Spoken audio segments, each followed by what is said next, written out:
porque agora é hora de entrevista bastante importante aqui no 360.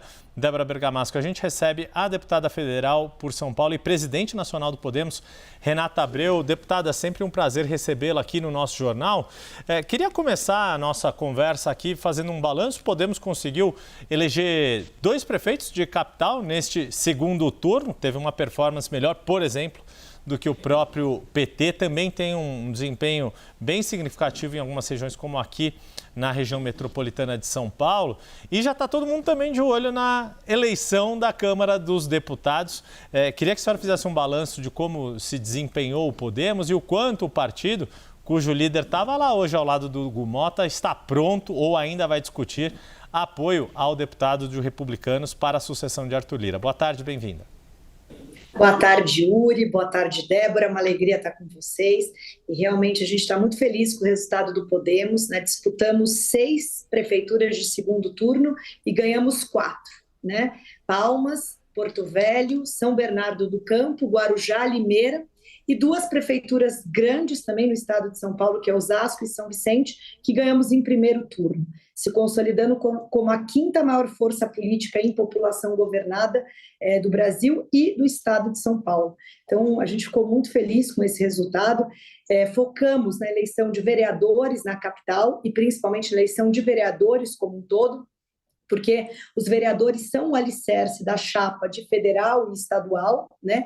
E prefeituras na qual nós tínhamos quadros orgânicos na formação de líderes, porque o prefeito, a gente sabe, né, ele tem a infidelidade partidária, então numa questão estratégica, o Podemos não focou em quantidade de prefeituras, mas em qualidade dos eleitos e principalmente no tamanho e na importância dessas cidades. Então, eu julgo como muito positivo o resultado, a gente está muito feliz aqui na Nacional. E com relação à presidência da Câmara, voltei hoje para Brasília, pois estávamos no segundo turno, o clima aqui está bem acirrado, a gente sabe disso, né? Hoje, às 18 horas, teremos uma reunião com a bancada do Podemos, para justamente discutir agora o caminho da presidência da Câmara, mas nós também temos uma parceria, uma amizade com republicanos, com Marcos Pereira, com Hugo Motta, já de muito tempo. Na última campanha, a gente apoiou a candidatura de Marcos Pereira antes da composição com Arthur Lira, e agora a nossa bancada vai se reunir para decidir os caminhos, os próximos passos. Estou me atualizando também do cenário aqui, pois estava focada na eleição do segundo turno, mas hoje a gente deve sair com uma decisão tomada. Presidente, Débora falando aqui de Brasília, pertinho da senhora, parabéns aí pelo desempenho do seu partido. E a senhora, como presidente nacional do Podemos, vou aproveitar e perguntar também, já que a senhora está em Brasília, sobre a disputa na presidência do Senado. A gente sabe que o cenário é muito diferente, tem um consenso maior em nome de Davi Alcolumbre, mas há quem incentive a possibilidade da senadora Soraya Tronic disputar, sim, participar dessa disputa, marcar presença na disputa pela presidência do Senado. Como a senhora, como presidente nacional do Podemos, avalia essa possível estratégia, essa possibilidade? A senadora Soraya Tronic é uma mulher que eu admiro e respeito. Eu falo que nessa vida a gente tem que ter coragem, a história é escrita por aqueles que se atrevem, por aqueles que têm coragem, né? E nós fizemos uma reunião um pouco antes da eleição de segundo turno, inclusive estava ela com a senadora Elisiane, e da importância da gente trabalhar também a força feminina, assumindo os espaços de protagonismo, e isso passa por coragem, por determinação. Mas também a gente sabe que as composições, elas são importantes. Então, tanto na Câmara como no Senado, a discussão passa pela bancada, né? E nós estaremos, era para eu estar hoje, inclusive, no almoço com a bancada do Senado, mas tive que me voltar para a Câmara para a gente resolver aqui a Câmara Federal, e vamos ter reuniões lá no Senado com os nossos senadores, são 7 senadores, é a 5ª bancada do Senado, para que a gente também possa pensar junto o caminho que vai seguir, sabendo que a Soraya é uma excelente candidata, né, uma mulher de fibra, e a gente precisa entender os apoios possíveis, as composições, para que o partido também saia fortalecido nesse processo. Presidente, deixa eu trazer o Pedro Venceslau aqui de São Paulo para participar da entrevista também. Daqui a pouquinho o Jussara Soares se junta a nós. Pedro Venceslau, Renata Abreu, presidente nacional do Podemos, te escuta. Presidente, um dos temas que está mobilizando essa disputa pela presidência da Câmara é a proposta de anistia para os envolvidos no 8 de janeiro. Essa proposta agora vai para uma comissão especial, saiu da CCJ e aparentemente perdeu força. Eu queria saber qual é a posição do Podemos, da senhora, em relação a essa proposta, e se a senhora avalia que, politicamente, a questão da anistia ela tem a adesão apenas daquela ala mais radicalizada do Congresso Nacional. Eu acho que não. O cenário aqui está bem dividido, inclusive na bancada do Podemos. A gente sabe que tem muita gente que está lá e que não deveria estar, e gente que, de fato, deveria estar.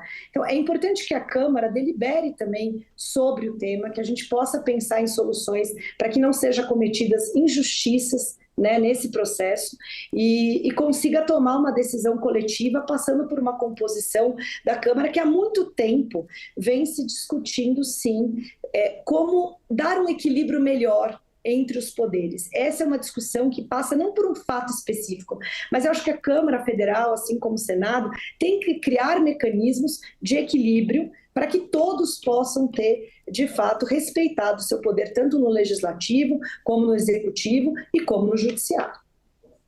Agora eu chamo para participar dessa conversa a nossa analista Jussara Soares. Presidente, bom recebê-la aqui.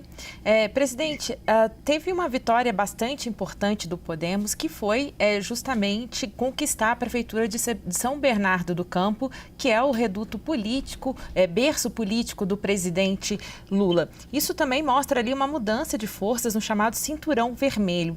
Como que a senhora observa ali essa ascensão, né, de outros partidos numa área bastante, que por muito tempo foi dominada ali pelo PT?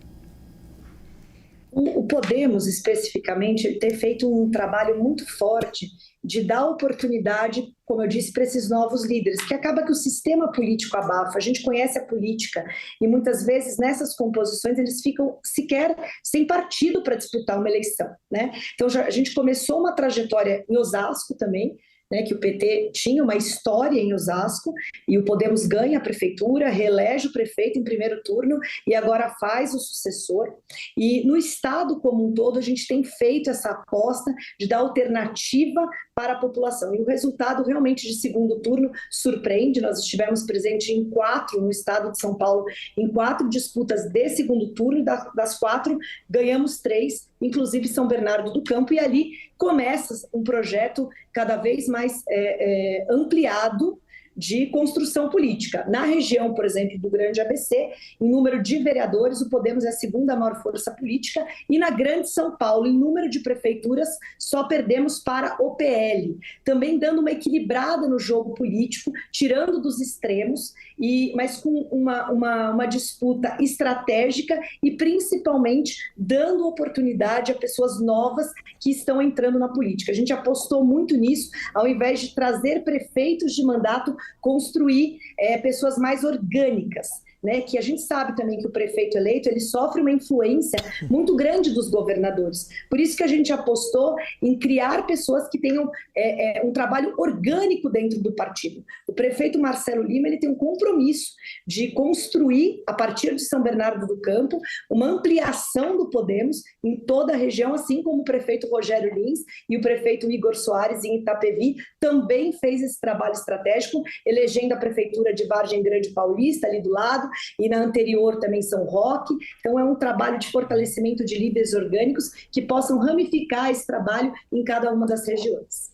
Presidente, para a gente fazer aqui, fechar a última pergunta, estava inclusive, né, quando a gente conseguiu confirmar a entrevista contigo, eu e Jussara Soares falando aqui de algumas questões das eleições municipais.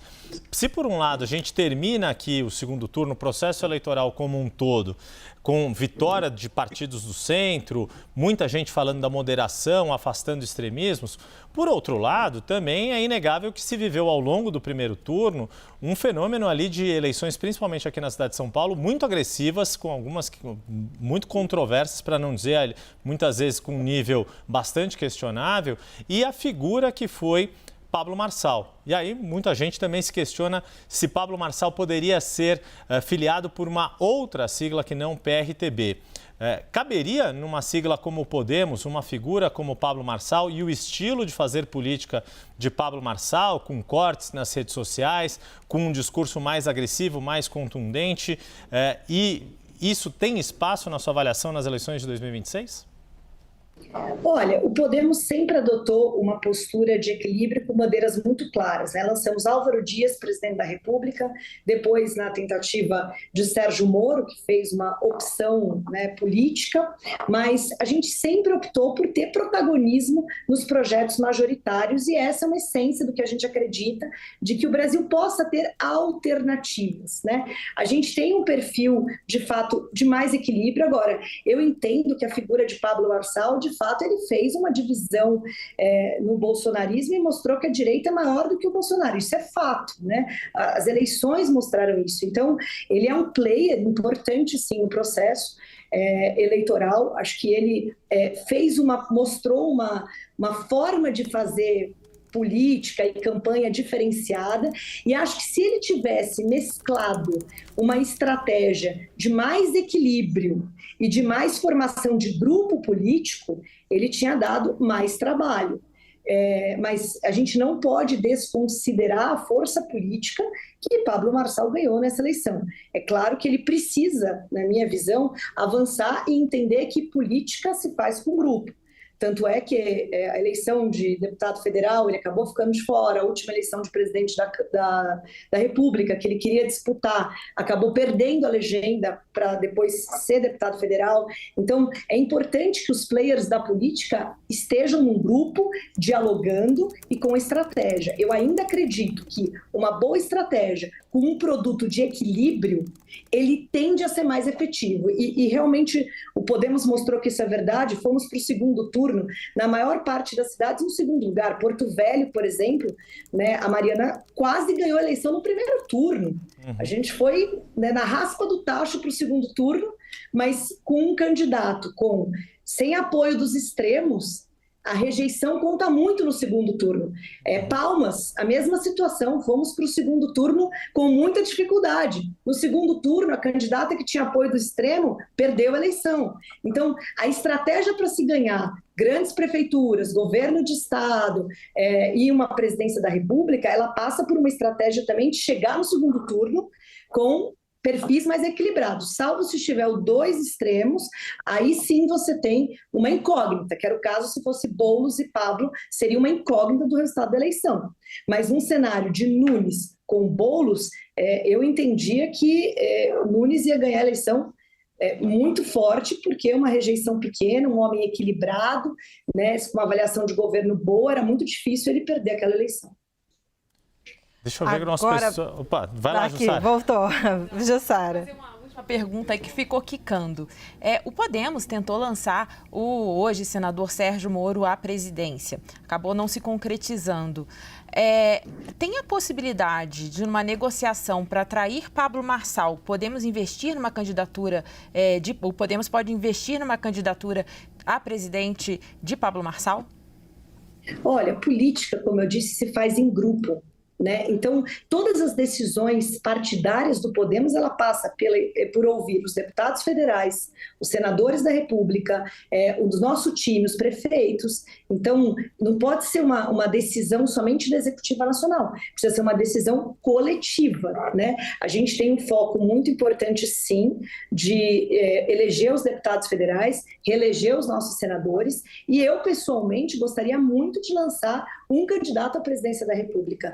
Mas é importante que isso tenha apoio do grupo, é importante que os prefeitos estejam engajados, que os deputados estejam engajados, mas o meu sonho, enquanto dirigente partidária, é apresentar uma alternativa, sim, para o país. Uma alternativa de equilíbrio, uma alternativa que tenha capacidade de escutar, uma alternativa que consiga representar os anseios de parte da população do Brasil que busca esse caminho. Né? Pablo Marçal é um player importante, mas é importante também que compreenda se ele está disposto a fazer um caminho como o Podemos tem feito. Então, é uma decisão que passa por um grupo político, mas que essa peça importante também tem que estar alinhada com a vontade e com os anseios do partido que ele escolher. Eu entendo a política dessa forma. Nós conversamos com a presidente nacional do Podemos, Renata Abreu, uma das únicas mulheres a presidir partidos políticos na história desse Brasil. Muito obrigada e parabéns pelo desempenho do seu partido. Obrigada, Jussara, Débora, Yuri. Um grande abraço a vocês. Muito obrigado à deputada Renata Abreu, deputada aqui de São Paulo pelo Podemos e presidente nacional do partido. Obrigado também a Jussara Soares e o Pedro Venceslau, que participaram dessa entrevista.